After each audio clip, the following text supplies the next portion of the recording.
इस वक्त मैं खड़ा हूं जयपुर मेडिकल एसोसिएशन के सभागार में। आप एक बार स्क्रीन पर दिखाएं, मेरे सहयोगी को बोलूँगा। ये कुछ लोग हैं जो आपको दिख रहे हैं। आखिर राजस्थान नर्सेज एसोसिएशन और राजस्थान राज्य नर्सेज एसोसिएशन के ये लोग हैं, इनकी कुछ मांग हैं। गहलोत सरकार से काफ़ी नाराज़गी है इनकी। 4.5 साल सरकार के निकल गए, चुनाव आने वाले हैं, 11 सूत्री मांग है। इनका ये कहना है कि चिकित्सा मंत्री और मुख्यमंत्री सार्वजनिक मंचों से नर्सेज कोरोना वॉरियर्स की सेवाओं की तारीफ करते नहीं थकते और मांग करो आप, हम पूरी करेंगे।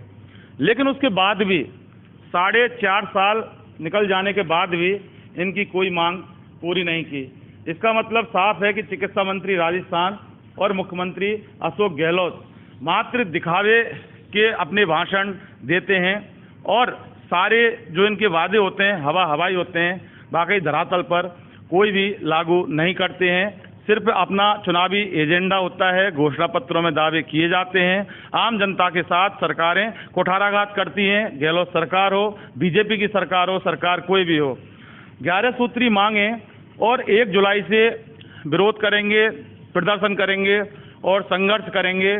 और आगे बताने की जरूरत नहीं होती कि जब कोई धरना प्रदर्शन होता है तो जनता किस तरह से प्रभावित होती है, क्योंकि सीधा वो अपने काम की ताला लगा के बैठ जाते हैं और जनता दुखी होती है और सरकार तमाशा देखती है।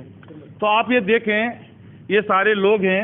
हम इनके पदाधिकारी नेताओं से बात करेंगे और कुछ आम जो इनके जो लोग हैं कर्मचारी, उनसे भी बात करेंगे। आप बताएं आपका नाम क्या है और आप वाकई ऐसा क्या करने वाले हैं?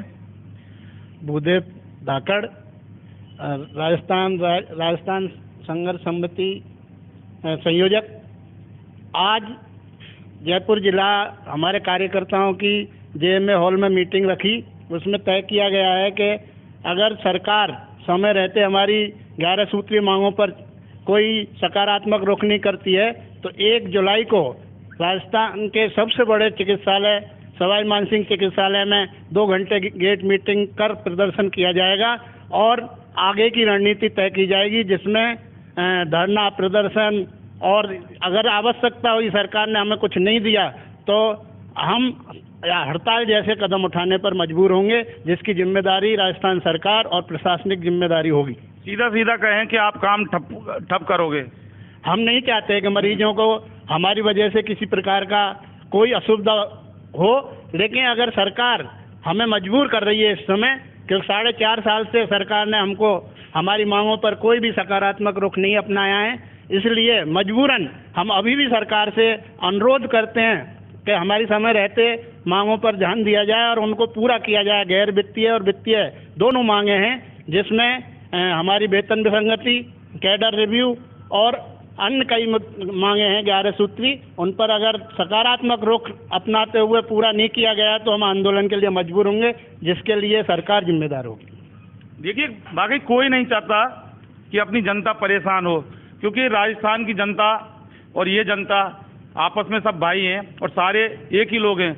लेकिन जब बात अड़ी की आ जाती है और मांगों की आ जाती है और सरकारों के वादों की आ जाती है तो ऐसा कुछ करने को मजबूर होना पड़ता है। और उससे पहले भी ये जो कोई भी संगठन है, कोई भी ये जो एसोसिएशंस हैं जिससे जनता सीधी जुड़ी होती है, इससे पहले ये सरकार को चेतावनी देते हैं और उसके बाद सरकार इनकी मांगें नहीं मानती, तब जाके इनको हार के कदम उठाना पड़ता है।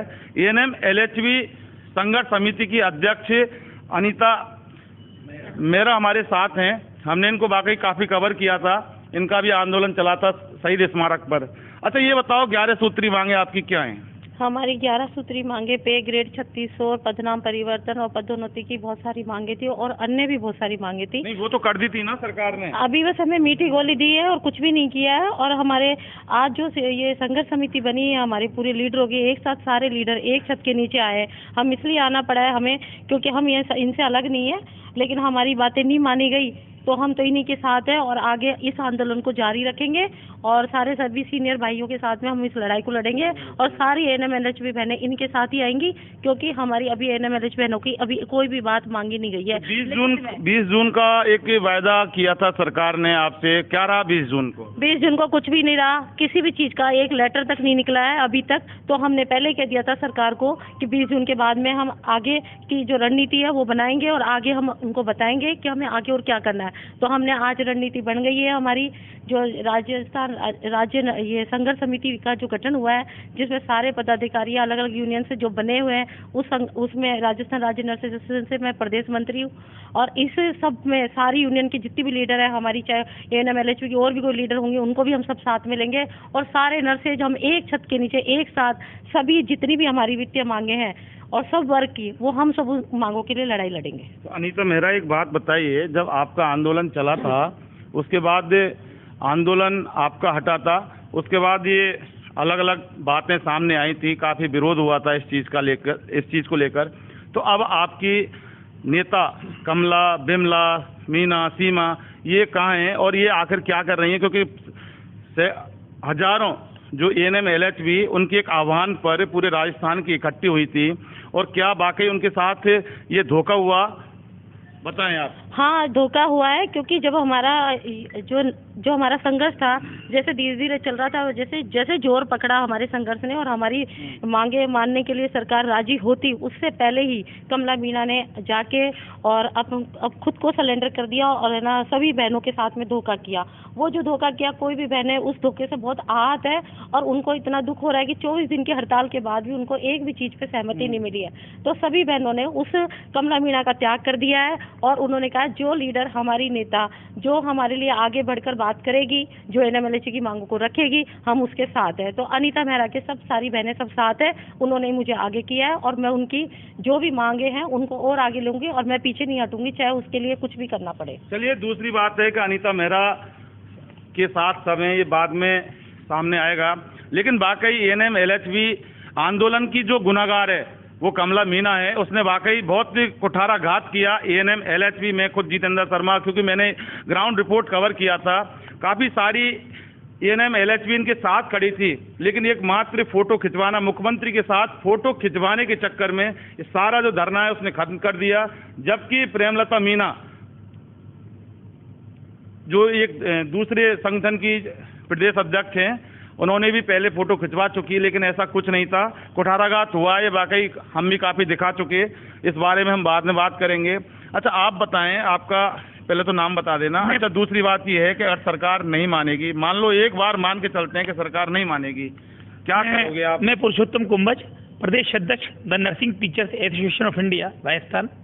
आज मैं आपको बता देना चाहता हूं कि राजस्थान के दो नर्सेज के मुख्य संगठन हैं, राजस्थान नर्सेज एसोसिएशन और राजस्थान राज्य नर्सेज एसोसिएशन। इन दोनों मुख्य संगठनों के जो शीर्षस्थ पदाधिकारी हैं, इन्होंने आज इनके सानिध्य में राजस्थान के समस्त नर्सेज को एक एकता का संदेश दिया है कि जयपुर के समस्त नर्सेज एक हो चुके हैं और पूरे राजस्थान के नर्सेज भी एक, बिल्कुल इनके आह्वान पर एक दिन में सारे एक है। राजस्थान सरकार पिछले 4 साल से 4.5 साल से वादे कर रही है, धरातल पर कोई काम नहीं हो रहा है। हमारी चाहे वित्तीय मांगे हैं, हमारा आज जितेंद्र जी मैं आपको बताऊं कि एक जो व्यक्ति पहली बार नर्सिंग स्टाफ लगता है, एक दिल्ली में लगता है, एक राजस्थान लगता है, उसकी मूल वेतन में 10 से 15 हज़ार रुपये महीने का अंतर है। पहली चीज यहाँ से आ जाए। कई भत्ते ऐसे नर्सिंग भत्ता 7200 मिलता है या कुछ नहीं मिलता। वो दिल्ली और राजस्थान वेतन भत्ता एक समान। आप पहली बात तो वेतन भत्ते एक समान नहीं है। दूसरी बात, आज हम माननीय मुख्यमंत्री महोदय ने निश्चित तौर से जब हमारा पदनाम परिवर्तन किया, नर्सिंग ऑफिसर किया, सीनियर नर्सिंग ऑफिसर किया, हमने धन्यवाद दिया। पुरानी पेंशन की हमने धन्यवाद दिया। चाहे ANM बहने हैं, चाहे नर्सिंग ट्यूटर संवर्ग है, दोनों का पदनाम परिवर्तन की फाइल चल रही है। सरकार देना चाहती है या हिंदी देना चाहती है पता नहीं, लेकिन कहते तो यही है ना। माननीय चिकित्सा मंत्री महोदय ने नर्सेज दिवस को घोषणा की कि नर्सेज मांगे तो सही हम देने को तैयार है, मांग रहे ना, लेकिन 11 सूत्री मांगे क्या है बताएं। पहली बात हमारा वेतन भत्तों की विसंगति है। दूसरी बात, बहुत लंबे समय से जब से नर्सिंग प्रोफेशनल बना है, आज तक कैडर रिव्यू नहीं हुआ। जो कैडर रिव्यू जो होना चाहिए समय समय पर, वो कैडर रिव्यू नहीं हो रहा है। तीसरा पॉइंट, हमारा स्वतंत्र नर्सिंग निदेशालय, जो हमारी नर्सिंग की प्रॉब्लम्स है, स्वतंत्र नर्सिंग का निदेशालय हो। हमारा चौथा जॉब रेस्पॉन्सिबिलिटी जो है, आज नर्सिंग क्या काम करे क्या नहीं करे, सरकार के पास आज तक एक क्लियर गाइडलाइन नहीं है। हमारा पदनाम परिवर्तन ANM बहनों का हो और चाहे LHV बहनों का हो, चाहे नर्सिंग ट्यूटर संवर्ग का हो, ये हमारा है। हमारा पूरा ड्रेस कोड का बदलाव बात करें, अभी रिसेंटली आप देखिए 2023 का जो राजस्थान सरकार के माननीय मुख्यमंत्री ने बजट किया, इस बजट में पैरा 155 में क्या किया कि 9, 18, 27 का 3 ऐसी पर लाभ मिलेंगे। आपको ताज्जुब होगा कि राजस्थान में नर्सिंग कैडर एकमात्र ऐसा कैडर है, इसको तीसरा ऐसी पर लाभ ही नहीं है, चगुन से भाई स्टिमुलेटेड हो रहा है, अवरुद्ध हो जाता है पूरा। और बताओ ये मुख्य मांग है, यही 11 सूत्रीय मांग है, ये सारी मांगे हमारी। इस पर सरकार को माननीय मुख्यमंत्री महोदय कल ज्ञापन पहुंचा देंगे। 1 जुलाई को राजस्थान के सबसे बड़े चिकित्सालय में 2 घंटे का कार्य बहिष्कार है। इसके बाद 10 तारीख को हम लोग प्रदेश के समस्त नर्सिंग सेंटरों की एक ज्वाइंट मीटिंग बुलाएंगे।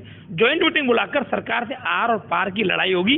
इसके लिए चाहे सामूहिक अवकाश लेना पड़े, मसाल जुलूस निकालना पड़े, जयपुर में रैली करनी पड़े, एट लास्ट हमारा अधिकार होता है हड़ताल, वो भी करने को हम तैयार है। अच्छा, 1 तारीख को विरोध प्रदर्शन करेंगे, उसमें काम को बंद नहीं करेंगे, काम चलेगा ना? 2 घंटे कार्य बहिष्कार रहेगा, मात्र 2 घंटे, मात्र 2 घंटे का। उसके बाद 10 तारीख को क्या करोगे? उसके बाद 10 तारीख को हम जैसे हमारे संघर्ष समिति है प्रदेश की, उसका जैसे भी वो आदेश होगा उसके अनुरूप कार्य करेंगे और सीधे आर पार की लड़ाई लड़ेंगे। नाम बता दो आप। मैं हिपाल सामोता, जयपुर जिलाध्यक्ष राजस्थान नर्सेज से। अच्छा, हड़ताल में जनता को परेशान तो नहीं करोगे ना? नहीं, निश्चित रूप से हड़ताल में परेशान हम आपके माध्यम से माननीय चिकित्सा मंत्री और माननीय स्वास्थ्य मंत्री, आप लोकतंत्र के चौथे स्तंभ, आपसे भी निवेदन करते हैं कि जब हमारी मांगों पर सरकार गंभीरता के साथ काम नहीं करेगी तो परेशानी तो होती है। चिकित्सा महकमा एक ऐसा है कि उसमें आम आप देखें कि वैश्विक महामारी हो, कोरोना या ऐसी कोई भी बीमारियों में परेशानी होगी, पर हम आपके माध्यम से हम अपील करते हैं कि माननीय मुख्यमंत्री और चिकित्सा मंत्री राजस्थान की 11 सूत्री मांग पत्र अगर गंभीरता के साथ विचार नहीं किया तो मेरे पूरे सभी जो सीनियर नर्सेज साथी हैं उन नेता लोगों उन्होंने कहा कि हम आर पार की लड़ाई के लिए धरना प्रदर्शन, भूख हड़ताल, रैली हड़ताल तक भी जाएंगे, परंतु हमारे हकों के अधिकार है उनको लेकर रहेंगे, ऐसा हमारा मानना है। ऐसा नहीं हो सकता कि बैठ के कोई मंथन कर लें कि साहब 1 तारीख को हम ये करेंगे, 10 को ये करेंगे और उसके बाद ऐसा करेंगे, तो सरकार से कुछ बीच में बैठ के और उसको मंथन करके कोई ऐसा रास्ता निकल जाए कि आपकी मांग भी चलती रहे और जनता का काम भी होता रहे, क्योंकि जनता प्रभावित होना तय। बिल्कुल, अगर ऐसा राजस्थान सरकार करती है तो ये स्वागत योग्य कदम है। हम तो हमेशा प्रयासरत रहते हैं कि हमारी बातें सरकार को शालीनता से कहें और शालीनता से निवेदन करें, क्योंकि हम वो लोग हैं जो हमारे से सीधे मरीज प्रभावित होते हैं और हम किसी भी परिस्थिति में मरीज को प्रभावित नहीं करना चाहते। आप भी देखते होंगे हमारे नर्सेज डे पे प्रोग्राम्स होते हैं, उनमें हम एक ही मैसेज देते हैं कि आप जो गरीब है उसको गणेश मान के सेवा करें, नर को नारायण मान के सेवा करें। तो हम किसी भी परिस्थिति में ऐसा नहीं करना चाहते, हम भगवान मान के मरीज को भगवान मानते हैं, वो हमारी रोजी रोटी है। लेकिन हमारी कुछ व्यवस्थाएँ हैं, अब जैसे पिछले 4.5 साल से बहुत संघर्ष हम लोगों ने किया, बार बार में सरकार के सामने मांगे भी रखी। हमारे पदोन्नति में शायद नर्सिंग संवर्ग एक ऐसा संवर्ग है जिसमें एएनएम हो, चाहे LHV हो, चाहे नर्सिंग ऑफिसर हो, जो 35-36 साल की सेवा में भी एकमात्र पदोन्नति लेते हैं, जबकि अन्य आज बाबुओं में देख लो 5 पदोन्नति कम से कम लेते हैं, 4 लेते हैं, कोई 3 लेते हैं, लेकिन हमारे एक ही पदोन्नति से हम रिटायर हो जाते हैं। तो ये हमारे लिए बड़ी दुर्भाग्य की बात है कि हमारे उच्च जो पदोन्नति के पद हैं वो सरकार ने कभी क्रिएट ही नहीं किए और बहुत शालीनता से हमने मांगे रखी। वेतन विसंगति के मेरे पूर्व साथियों ने बताया ही। अब हम ये चाहते हैं कि 4.5 साल जब बीत गए और अब सरकार ने नहीं सुना, तो हम भी एक लोकतंत्र का हिस्सा है कर्मचारी, और कर्मचारियों का बहुत बड़ा रोल रहता है। और स्पेशली नर्सिंग स्टाफ तो गाँवों में जहाँ पीने का पानी नहीं है वहाँ हमारे नर्सिंग स्टाफ रहते हैं, चलने के लिए गाड़ी नहीं है वहाँ हमारी एएनएम बहनें काम करती है। तो सरकार को सुनना चाहिए। और चलिए, सरकार को सुनना चाहिए। राजस्थान के सबसे बड़े हॉस्पिटल सवाई मानसिंह के जयपुर मेडिकल एसोसिएशन के सभागार में हूँ। इन लोगों ने इशारा किया है, अभी शांति से बैठे हैं। 1 तारीख को कार्य बहिष्कार करेंगे 2 घंटे के लिए, उसके बाद सरकार को मैसेज जाएगा, यानी कि मान सकते हैं कि वो इनका आह्वान होगा, और उसके बाद रणनीति बना के 10 तारीख से अपनी आगामी रणनीति बनाएंगे। तो सरकार को इनकी 11 सूत्री मांगे सुनना नहीं सुनना, मानना ये सरकार का काम है। हमारे चैनल से इन्होंने अपने इरादे बता दिए हैं। जनता वाकई परेशान नहीं होनी चाहिए। एक लोकतांत्रिक देश है, बाबा साहब भीमराव अंबेडकर का देश है। धरने प्रदर्शन या लोकतांत्रिक तरीके से होते हैं, लेकिन सरकारों को भी अपनी जनता का, अपने लोगों का कम से कम वो वायदे तो पूरे करने चाहिए जिनको वो घोषणा पत्र में लिखकर, बोलकर और सरकार में आते हैं। तो ये बहुत गंभीर विषय है। जनता परेशान नहीं होनी चाहिए, चाहे आंदोलन हो, हड़ताल हो, इनकी मांगें ये जाने, सरकार का काम देना, इनका काम लेना, लेकिन हाँ, जनता प्रभावित नहीं होनी चाहिए। सहयोगी मतीश पारिक के साथ इन्वेस्टिगेशन मीडिया के लिए मैं जितेंद्र शर्मा।